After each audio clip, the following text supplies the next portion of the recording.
Good morning, Harrison Hill. What a pleasure. Welcome on VH Berries. What's up, man? Thank you. Thank you. How are you? I'm great. How about you? I'm doing pretty well. I can't complain. You are inspiring. What happened for you these last 1,000 days? These last 1,000 days, they've been busy. I've moved cities. I'm giving new opportunities, new journalism opportunities. I've completed stories that I never thought I'd be able to work on. I've met people that I've never thought I'd be able to meet. I've just been given incredible opportunities in my life so far. And you also have a view on the Hollywood sign. Yeah. Yeah. The new house that I just moved in with my roommates who, are also from the same city that I'm from in Kentucky. We all, went together and got a duplex, and you're not supposed to get on our roof, but we found a way to get up there, and there's a crazy sign, or there's crazy views. You can see the Hollywood sign, you can see the hills, you can see Baldwin Hills, you can see the Hollywood Hills, you can see a sliver of downtown. It's something I would dream about when before I came to California, and we were able to make it a reality. Of course, Harrison, today it's part of your daily routine. Yeah. Definitely for every sunset, we try and get up there and reminisce on the day, reminisce on our goals, and try and think about what we need to do to move forward. So between 2016 and 2019, you got some internship at Los Angeles Times, at the New York Times, the Players Tribune. Yeah, at the school that I went to, it was always, they were always pushing to, try and apply for internships and, allow yourself to be open for opportunities. So I would always be applying for opportunities, and I would do everything I can to learn about what's out there and to put myself in those positions. So, in 2016, I, applied for the Los Angeles Times and, received the internship. And that summer was the summer I knew I wanted to be in Los Angeles, long term, at least while I'm young. So I spent the summer there. And then the summer of 2017, I interned at the New York Times and, spent some time in the city documenting mostly metropolitan news. But that was crazy. That was my first time living in New York City for a long period of time. And I learned a lot about myself, about the work that I like to produce, about my mental health. But it was great. It was a wonderful experience. And after that, I graduated. So I did a bunch of traveling. Came back to America in 2018, interned for the Players Tribune, which was dope. That was my first time interning for a startup company and a sports company. So it was just fun. It was relaxed. I got to work on projects that I got to work on, or that I wanted to work on. And that was really fun too, because it was in New York as well. So I had another opportunity to live in New York, and learned a lot more about myself.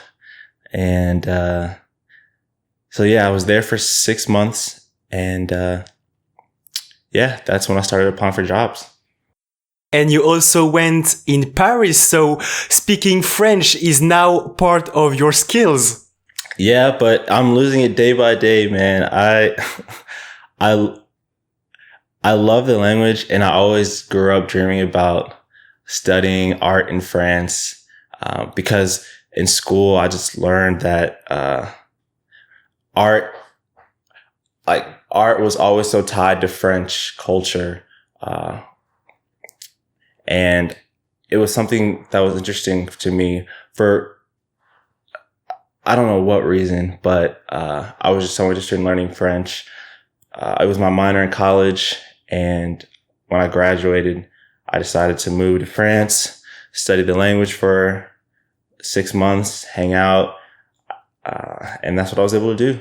So I lived in the south of France in this small town called Aix-en-Provence, and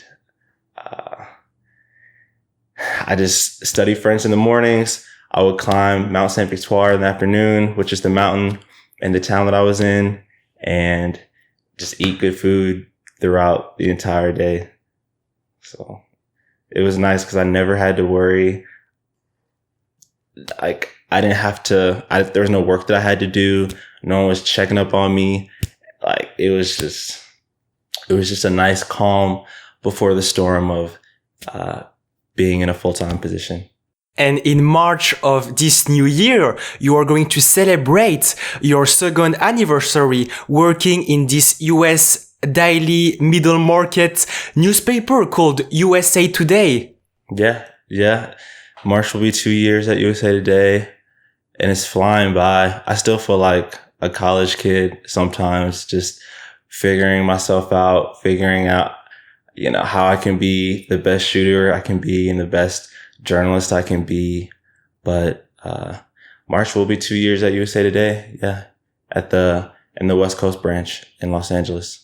And I found that your main goal as a photographer is to be a translator because you work in areas where people are underreported and overlooked by their community counterparts.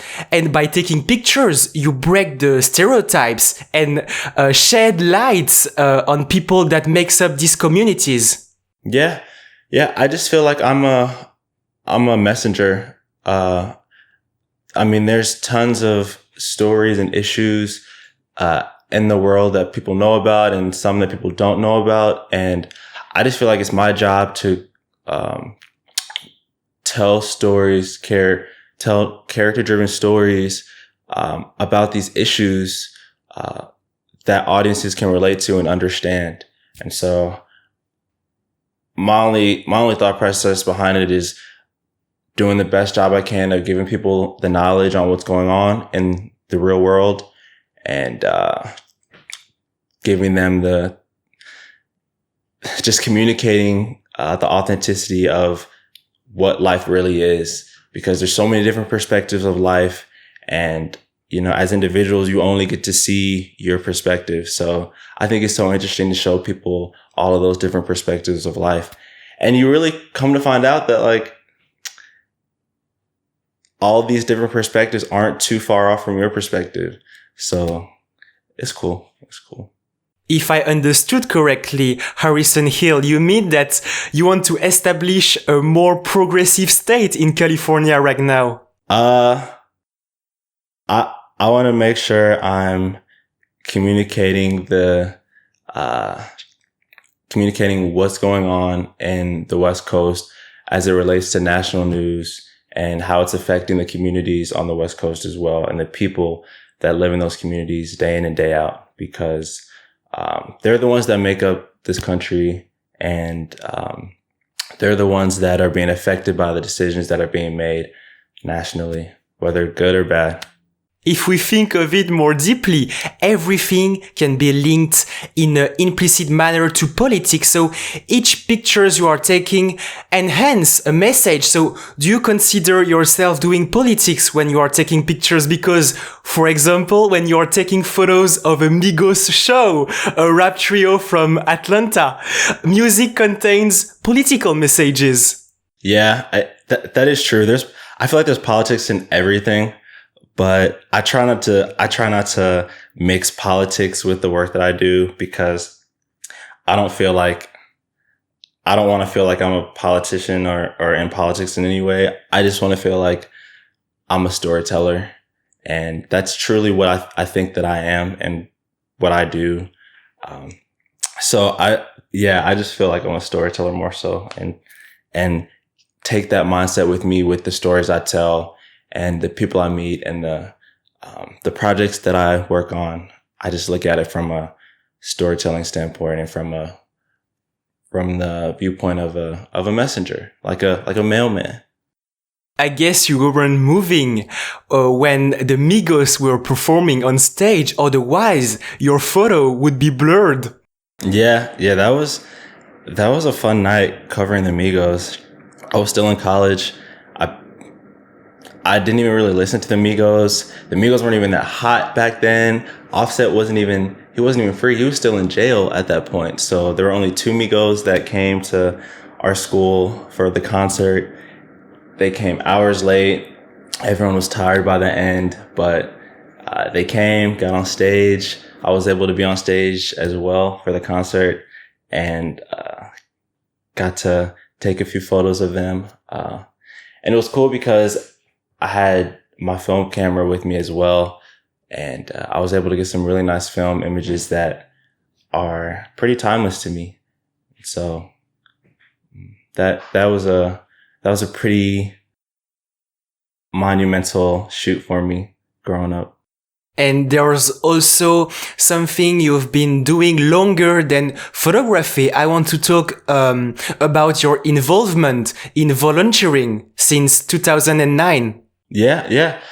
I mean, I try to volunteer as much as I can outside of the work that I do in journalism.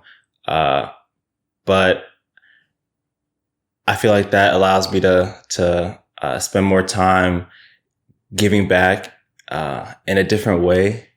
And also when I get to volunteer, I get to meet people in the community. I get to learn about stories of different communities. And volunteering gives me a way to see another outlet to like an authentic form of life. So when I'm volunteering, I just see natural life. I don't have my camera, so everything is organic. And not only do I get to see this natural form of life, but I'm also having the opportunity to help the communities that I'm in. And for example, at the American Red Cross, in addition to helping them physically, you can use your gift in photography to support them. Mm-hmm. Yeah. So, since,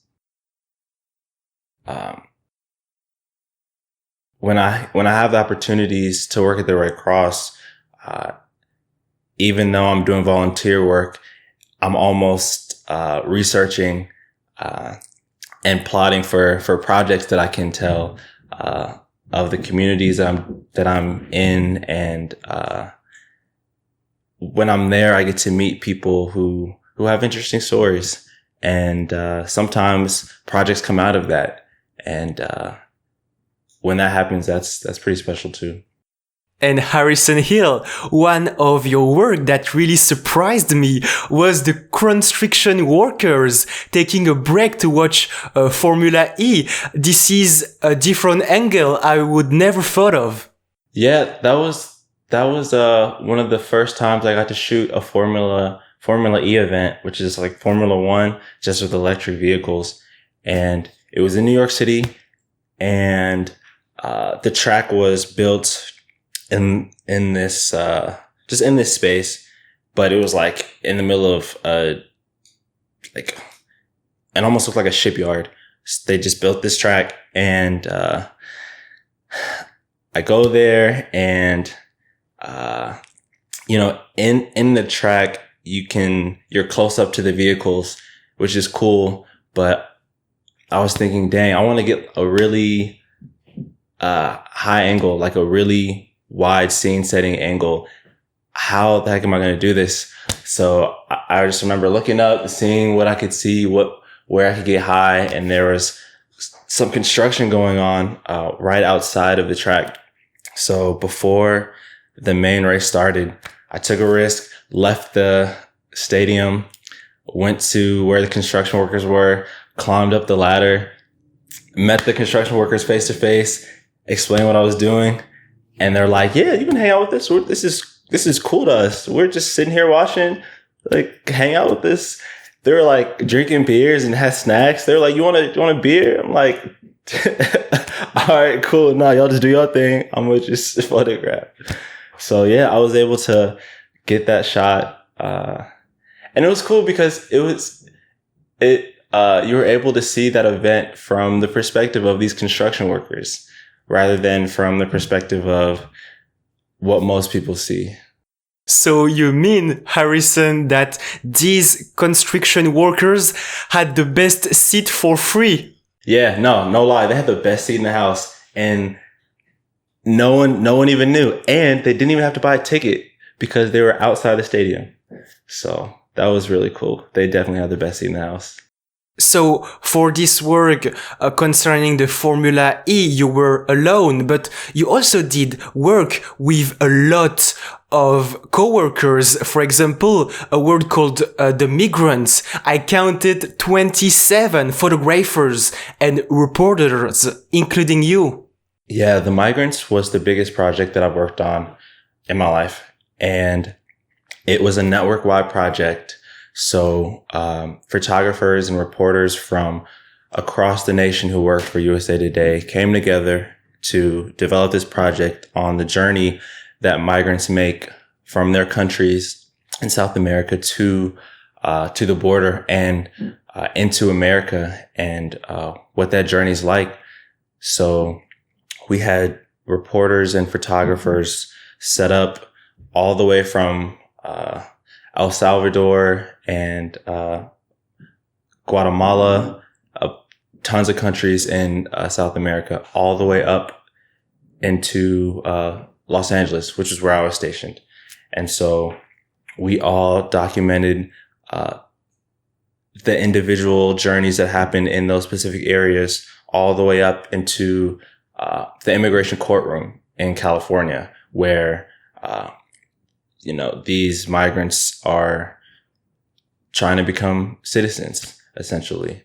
And so I met multiple immigrants and learned about the stories of why they fled, the countries they fled, what they're searching for in America. I was able to learn about and communicate the what's it called? What's the word?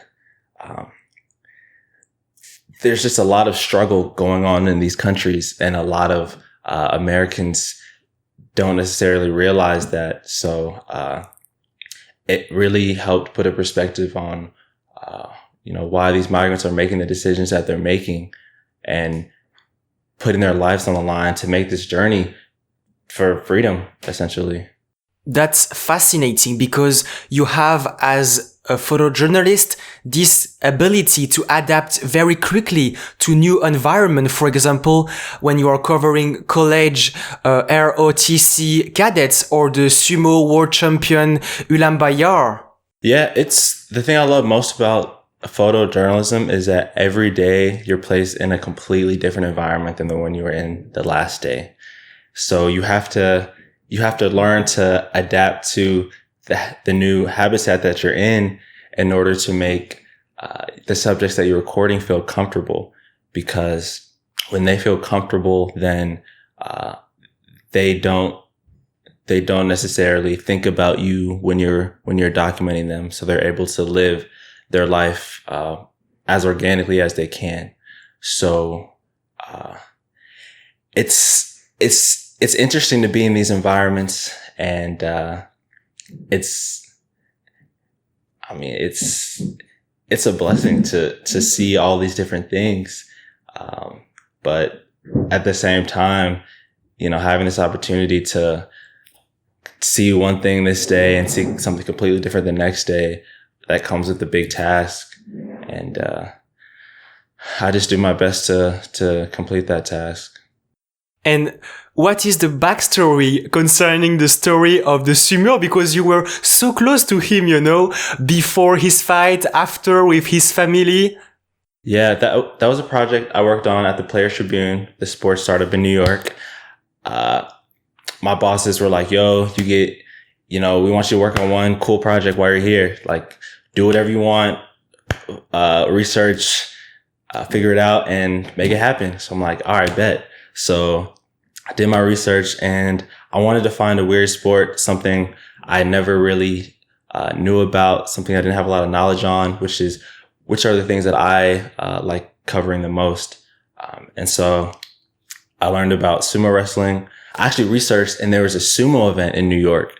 I'm like, yo, that's crazy. Like, maybe I could do a project on a sumo wrestler.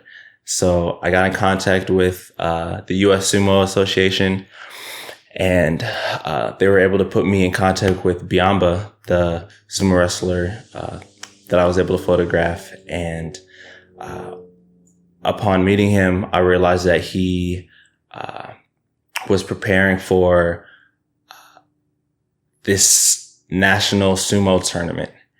And he let me follow him throughout his training up into that tournament, which was at the end of this summer in 2018, which was perfectly aligned with the end of my internship there. So I followed him for a few months while he traveled throughout New York.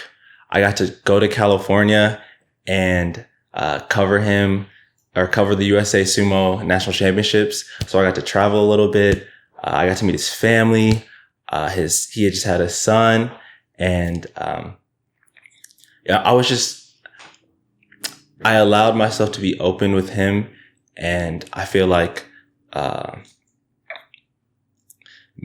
me being open to learn about his culture and his life and him as a person, he really appreciated that, and he felt more comfortable opening up to me as well. And so that's why I believe I was able to get the images that I got, because he by the end of my experience with him, he felt like family to me, and that made the project a lot more important to me. And yeah, that was a great project that I got to work on.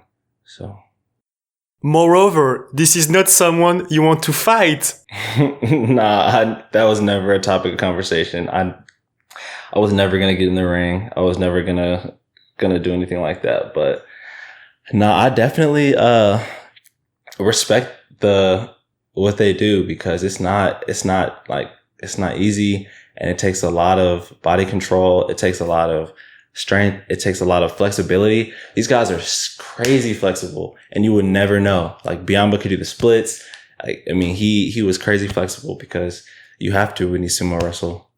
So, but no, I was definitely not getting in the ring.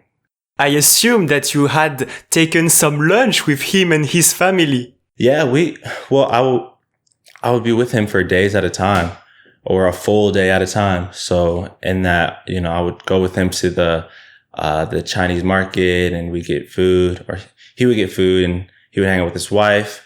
I got to go out with them one night with him, his wife, and all of his friends. So I got to spend a night with them, which was nice. And yeah, just like in every community, there's a nice sumo community in America. So that's super interesting. So you are doing all this amazing project in USA today. So what are the next steps for you today? The next steps, continuing to work on some longer form projects. Right now, we're still heavy on coronavirus coverage, especially in California, because I don't know if it's slowing down. I've heard it's slowing down, but you can't really tell. Hospitals are still overcrowded, and it's still a big issue here. So we're focusing our coverage on the coronavirus, and also housing, and evictions, things that deal with housing and the crisis with that. So that's mainly where our focus is on right now. I also heard that you are studying about stocks and a very special bubble. Yeah. Well, when America had its first lockdown in March, I went on furlough. So I would be off from work for a full week on end for 3 months. So I was like, dang, what am I going to do for a whole week? And I realized I had a full-time job now. I had some consistent income. I had been able to save a little bit of this income. Why not learn about, this market, this financial market that could help give me the foundation to support my family in the future, and allow my money to work for myself. So like on my first week of furlough, I just hopped on YouTube, got some books, just learned about the stock market, how it works. I got into it last year for the first time, which was really scary. Got some money, lost a lot more money, but just learned how I just learned how it works, which is something that, I never thought I would have the opportunity to do. And, I didn't learn it in school. They didn't teach us it in school. So I just took it upon myself to learn about it. And, I'm glad I know about it now at such a young age because, I do think it'll help build the foundation for me financially and for my family, for really now on and for generations to come. So you are literally telling me, Harrison Hill, that in 4 years you will be a genius and expert in the financial market. Nah, I'm not saying all that, but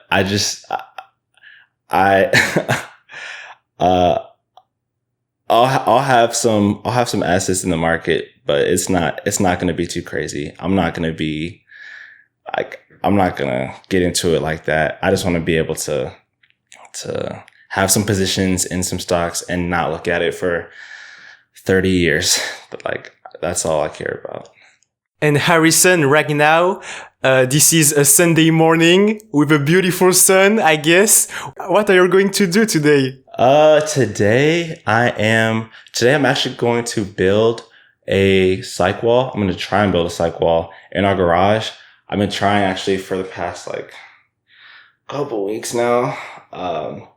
But I want to build a photo studio essentially in my garage because we have this space and a lot of my roommates, they work in different industries, that require shoots. So, me and the guys, we're going to build this cyc wall, which is just a photo wall, like an infinity wall that curves on the edges. And, hopefully I can get that done today, or at least to a good point today. And then that's it, really. Talk to my family, read a little bit, prepare for the week ahead. That's all. So you mean that this photo studio in a garage is a different project that is external to USA Today? Yeah, this is just a personal project outside of work, that I want to do, and that I think will benefit me and the household. And today you also did something that is really special. You recorded an episode for VH Berries. I'm super grateful. Thank you so much, Harrison Hill. For sure, man. I appreciate you hitting me up and let me have the opportunity to be on the podcast with you. This is dope.